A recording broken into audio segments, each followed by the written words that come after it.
हो, महाराष्ट्रात विधानसभा निवडणुकीची रणधुमाळी अतिशय चुरशी चाललेली आहे. त्याचंच मुंबईतील एक विधानसभा ती म्हणजे शिवडी विधानसभा. या विधानसभेतील एक नामांकित धडाडीचे उमेदवार जे नगरसेवक असतानाही आमदाराच्या तोडीची कामगिरी केलेले संजय नाना आंबोले म्हणजेच नाना आंबोले. एक आपुलकीचं नाव. ते आपल्यासोबत आहेत. आपण त्यांच्याशी चर्चा करत आहोत. नाना, या शिवडी विधानसभेमध्ये आपण नेमके विकासाचे कोणते मुद्दे घेऊन आलेले आहात, त्याबद्दल काय सांगाल?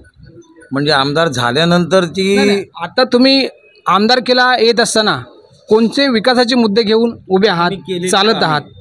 आता तुम्ही कोणते मुद्दे घेऊन लोकांसमोर उभे आहात? मुद्दे तर खूप आहेत. हो.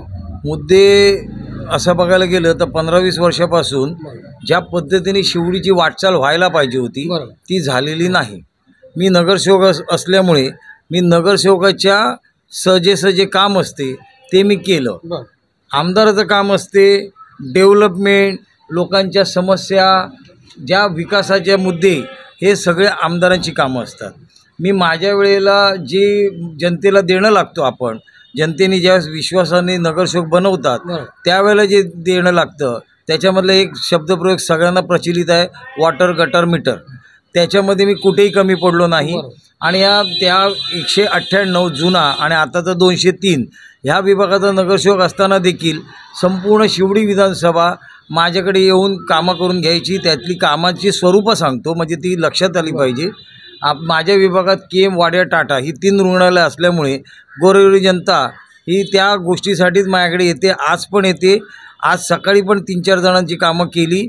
अशाच पद्धतीने मी वाटचाल करत आलेलो आहे. त्याचबरोबर माझ्या विभागात जवळजवळ 35 शाळा आहेत, कॉलेजेस आहेत. त्यांची ॲडमिशन मुलांची, गोरगरीब जनतेच्या मुलांनी काम करत असल्यामुळे मी कशा पद्धतीने काम करतो ह्यातली क्वालिटी काय आहे, हा योग्य आहे का अयोग्य आहे, हे माझ्या जनतेला परिपक्वतेने माहिती आहे. त्याच्यामुळे मी आनंदात हे इलेक्शन लढतो आहे. नाना, आपण नगरसेवक असताना पण आमदारांच्या तोडीचे काम केलेले आहेत. त्याप्रमाणे आता पाण्याचा प्रश्न असेल, आरोग्याचा प्रश्न असेल, तेही आपण योग्यरीतीने नियोजन कराल.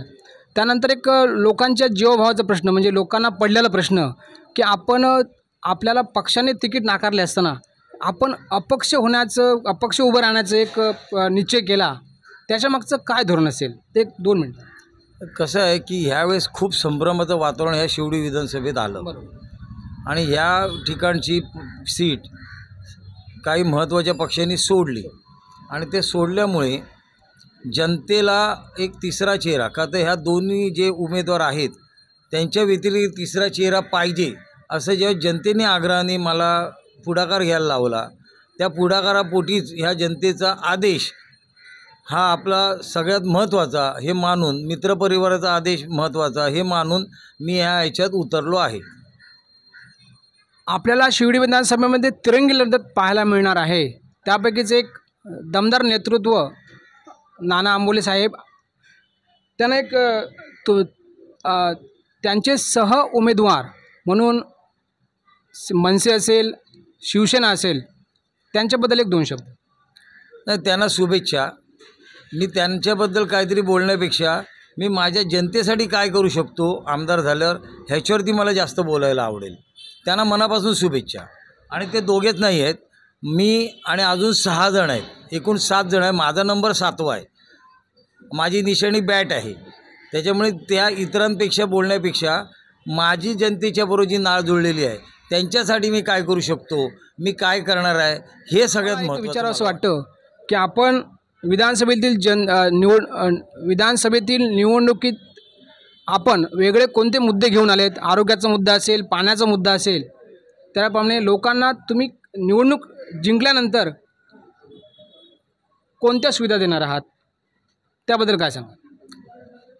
मी प्रथमच आपल्याला म्हणालो की ह्या विभागात गेल्या 20-25 वर्षापासून ज्या पद्धतीने मार्गक्रमण करायला पाहिजे होती शिवडी, गोरगरीब जनतेची जी इच्छा, आकांक्षा, अपेक्षा आहेत त्या सगळ्या धुळीस मिळालेल्या आहेत. माझ्या विभागात जवळजवळ सेवा वस्त्या, म्हणजे आपण त्याला झोपडपट्टी म्हणतो जनरली, पण ते झोपडपट्टी बोलणं पण मला आवडत नाही, पण म्हणून मी सेवा वस्त्या म्हणतो आहे. 30-35 वर्षापासून रखडलेल्या सेवा वस्त्या आहेत आणि त्यांच्यासाठी कोणाकडेही वेळ नाही. आणि म्हणूनच मी ह्याच्यात उतरून ह्या सेवा वस्त्या, उपकरप्राप्त इमारती, ज्या जुन्या 100 वर्ष होऊन गेलेल्या इमारती आहेत, त्यांना पण पानं पुसली गेलेली आहेत. आणि मी ज्या पद्धतीने आज सगळ्यात मोठी जटिल समस्या कुठची असेल तर ती डेव्हलपमेंटची आहे. लोकांना डेव्हलपमेंट हवी आहे, पण पाहिजे तशी योग्य डेव्हलपमेंट मिळत नाही. त्याचं उदाहरण म्हणजे की आज 35 वर्षापासून ज्या सेवा वस्त्या रखडवल्या गेलेल्या आहेत, रखडलेल्या नाहीत, त्या रखडवल्या गेल्या, ह्याच्यातच मोठं राजकारण आहे. म्हणजे लोकप्रतिनिधी आणि विकासक म्हणजे डेव्हलपर ह्यांच्यामुळेच ह्या रखडवल्या गेलेल्या आहेत. आणि त्यांना वाव देऊन कसं ह्या 5 वर्षात त्या सेवा वस्त्या परिपक्वतेने उभ्या करायच्या, ज्या पसरलेल्या त्या अशा गगनचुंबी बनवायच्या, हीच लोकांची आवश्यकता आणि विचारधारा आहे. त्याचबरोबर उपकरप्राप्ती ज्या आहेत त्यांना पण आता जर का डेव्हलपमेंट कुठच्या विकासकाला घेऊन केली तर त्यांना 400 ते 450 मिळणार, त्याच्या पलीकडे जाणार नाहीत. पण मी जो ह्या जनतेसाठी, माझ्या जनतेसाठी जो प्लान केलेला आहे, त्या प्लानमध्ये मी cluster development, Maharashtra government MHADA अधिनियमाखाली 33(9) अन्वये मी क्लस्टर डेव्हलपमेंट आणणार आहे. 4000 स्क्वेअर मीटरच्या वरचा एक झोन बनवणार आणि त्या झोनच्या माध्यमातून जे ह्या पद्धतीने काम करून घेतील, डेव्हलपमेंट करून घेतील, त्यांना कमीत कमी 600 ते 610 एरिया वेल फर्निश, का तर विकासक नसल्यामुळे आणि झिरो मेंटेनन्स, त्या झिरो मेंटेनन्समुळे लोकांना इथनं विकून जायची वेळ येणार नाही. ही माझा पहिला मुद्दा आहे, पहिलं ध्येय आहे, पहिलं माझं वचन आहे. त्याचबरोबर गेल्या 15-20 वर्षात एकही पाहिजे तशी अभ्यासिका झालेली नाही. मी 23 तारखेला आमदार झालो की त्याच्यानंतर पुढच्या एप्रिलच्या 23 तारखेपर्यंत म्हणजे 6 महिने पूर्ण होतात, त्याच्या आतच एक वातानुकूलित अभ्यासिका माझ्या तरुण बहिणी म्हणा, मुली म्हणा, मित्र म्हणा, तरुण मुलं यांना एक चांगली वातानुकूलित अभ्यासिका पहिली 6 महिन्यात देणार. आणि एका अभ्यासिकेवर मी थांबणार नाही. पुढच्या काळात जे 4.5 वर्ष राहतील त्या ह्याच्यात प्रत्येक जो वॉर्ड येतो नगरसेवकाचा, त्या प्रत्येक वॉर्डमध्ये जागा उपलब्ध झाली की ताबडतोब तिकडे पण वातानुकूलित, आता ही आवश्यकता आहे वातानुकूलितची, त्यांना अभ्यास चांगला करता यावा, चांगलं सुसह्य तिकडे यंत्रसामुग्री असावी, म्हणजे कॉम्प्युटर असणार, इतर गोष्टी असणार, जे त्यांना पाहिजे ते सगळं असणार सुविधा. अशा मी 6 कमीत कमी या 5 वर्षात पूर्ण करणार. त्याचबरोबर आरोग्याच्या गोष्टी आहेत, पाण्याच्या गोष्टी तर मी खूप सोडवलेल्याच आहेत ह्या विभागाचा असलो तरी. किडवाईनगर पोलीस स्टेशनच्या इथे जो मी एक वॉल लावला तेव्हापासून ह्या विभागाला 60% ते 70%, 80% पाणी मुबलक यायला लागलेलं आहे. त्याचबरोबर मी जलबोगदा जो मागितला त्याचा प्रवास असा आहे, चेंबूर ते वडाळा, वडाळा ते नायगाव, नायगाव ते सदाकांड डवण. तो जलबोगदा ज्यावेळेस येईल तो 2027चा महानगरपालिकेचा टायमिंग आहे. माझ्या मते तो 2028पर्यंत पूर्ण होईल.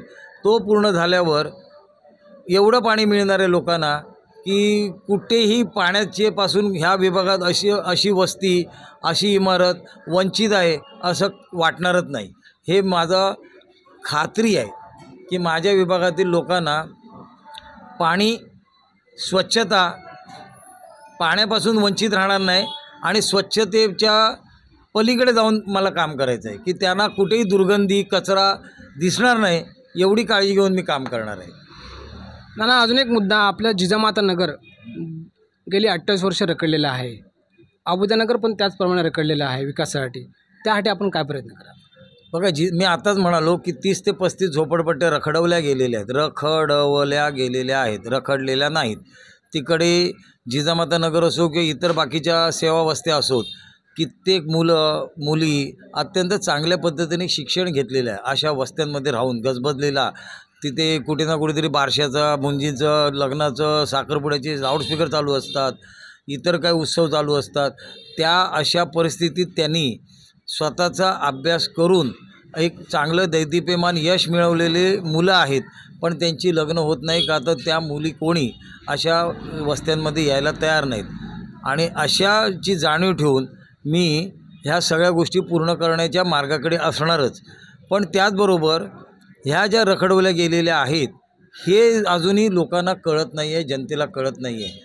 जनता सफर करते. कित्येक विकासक त्यांना भाडे देतील, म्हणजे काय सेवा वस्त्या तोडून टाकल्यात, त्यांची दाही दिशा झालेल्या आहेत, त्यांचे संसार रस्त्यावर आलेले आहेत, तरी पण ते बिचारे मुग गिळून घाबरून दडपशाहीने गप्प आहेत.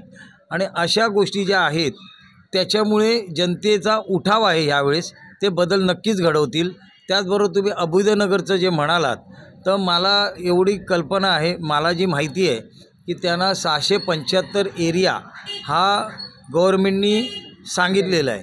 पण माझी तर प्रामाणिक इच्छा आहे की त्यांना कमीत कमी 750 तरी मिळाला पाहिजे. आणि तो 750 कसा मिळेल याच्यासाठी मी नक्कीच प्रयत्न करणार. नक्कीच नाना आंबोले यांनी तळागाळातील जनतेसाठी वेगवेगळ्या सुविधा आणलेल्या आहेत आणि ते आमदार झाल्यानंतर त्या राबवतील. त्यांना आमच्यातर्फे पुढील वाटचालीसाठी शुभेच्छा. कॅमेरामॅन दीपक राऊतसह राम कदम, 21 न्यूज मराठी, मुंबई. थँक्यू. खूप खूप शुभेच्छा आणि माझ्या वतीने तुमचे आभार. का तर माझा हा आवाज, माझं हे संवाद, माझं हे बोलणं तुम्ही शिवडी विधानसभेतील घराघरात तुमच्या माध्यमातून जाईल, पोचेल ही खात्री आहे, हा विश्वास आहे. म्हणून तुमचे ऋण व्यक्त करतो आणि मनापासून तुम्हाला जय महाराष्ट्र.